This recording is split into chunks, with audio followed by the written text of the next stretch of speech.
ঈগলের প্রতিদান। একদিন এক ঈগল শিকারীর ফাঁদে আটকা পড়েছিল। ছাড়া পাবার চেষ্টায় সে কেবলই ডানা ঝাপটে ছটফট করতে লাগলো। পাশের ক্ষেতে কাজ করছিল এক মজুর। ঈগল হিংস্র পাখি, তবু তার অসহায় অবস্থা দেখে ক্ষেত মজুরের খুব দয়া হলো। সে গিয়ে ঈগলকে ফাঁদ থেকে মুক্ত করে দিল। কিছুদিন পরে সেই মজুরটি এক ভাঙা প্রাচীরের নিচে বসে বিশ্রাম করছিল। সেই সময় আকাশে অনেক উঁচুতে পাক খাচ্ছিল একটি ঈগল। কদিন আগেই এই পাখিটিকেই মজুরটি ফাঁদ থেকে মুক্ত করে বাঁচিয়েছিল। আকাশের অনেক দূর থেকেও ঈগল মাটির সব কিছু পরিষ্কার দেখতে পায়।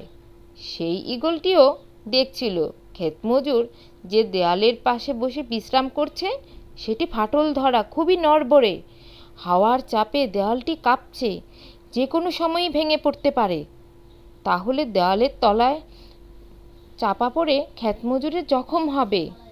ঈগল তখন আকাশ থেকে নিচে নেমে ছো মেরে মজুরের মাথার পাগড়িটি তুলে নিল। খানিক দূরে উড়ে গিয়ে আবার একটি বড় গাছের নিচে সেটি ফেলে রেখে উড়ে গেল।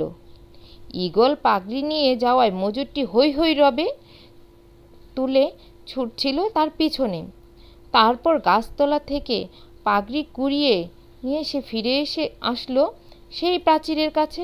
আর ঠিক সেই সময় জীর্ণ প্রাচীরটা সশব্দে ভেঙে পড়ল তার চোখের সামনে।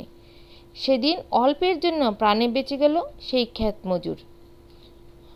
এখান থেকে আমরা নীতিকথা পাই, উপকৃত ব্যক্তি যদি কৃতজ্ঞ হয় তাহলে উপকারীর কথা কখনোই ভুলে না।